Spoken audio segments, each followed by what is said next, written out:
आपने कभी सोचा है कि अगर आप 30,000 फीट ऊपर आसमान में हो और अचानक पता चले कि जिस फ्लाइट में आप बैठे हैं उसमें बम की धमकी मिली है, तो उस पल आपकी जान किसके भरोसे हो सकती है?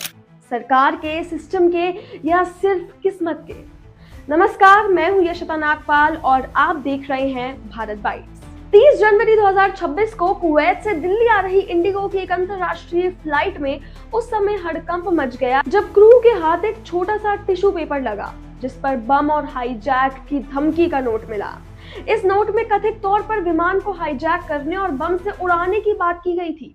ऐसी चेतावनी मिलने के बाद तुरंत पायलट ने एयर ट्रैफिक कंट्रोल को सूचित किया और सभी आवश्यक सुरक्षा प्रोटोकॉल को लागू करते हुए विमान को अहमदाबाद की ओर डाइवर्ट करवाना पड़ा। विमान सुबह लगभग 6:40 पर सुरक्षित लैंड करवाया गया और सभी लगभग 180 यात्रियों को सुरक्षित रूप से विमान से बाहर निकाल दिया गया, जिसके बाद CISF, बम निवारण स्क्वाड और अन्य सुरक्षा एजेंसियों ने विमान की पूरी तरह तलाशी ली, लेकिन कोई भी संदिग्ध वस्तु या बम बरामद नहीं हुआ।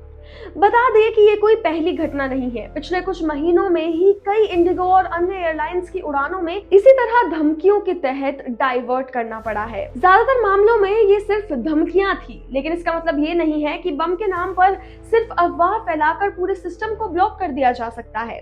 और सरकार या सुरक्षा एजेंसी के पास इस समस्या का कोई रोकथाम वाला ठोस समाधान है ही नहीं। अब सवाल ये है कि क्या सरकार की एरोज सिक्योरिटी पॉलिसी असल में काम कर रही है या सिर्फ मामले को शांत करने के लिए इमरजेंसी प्रोटोकॉल दिखाया जा रहा है। जब विमान सुरक्षित लैंड हो जाता है तो मीडिया में काफी बनावटी हेडलाइंस दिखाई जाती हैं, लेकिन क्या किसी के पास इसका जवाब होता है कि बम धमकी देने वाला आखिर कौन था, उसका मकसद क्या था, उसे उस विमान तक पहुंचने किसने दिया?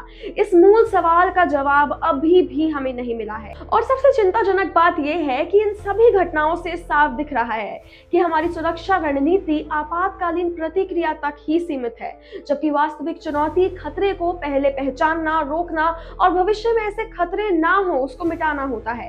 क्या सरकार सिर्फ एक्शन मोड में फंसी हुई है और सोचने और रोकने वाला सिस्टम का विकास करने में विफल है? इसी सवाल का उत्तर आज हर यात्री, हर परिवार और हर देश का नागरिक मांग रहा है। इस पर आपकी क्या राय है, हमें कमेंट सेक्शन में जरूर बताएं। देखते रहिए भारत बाइट्स।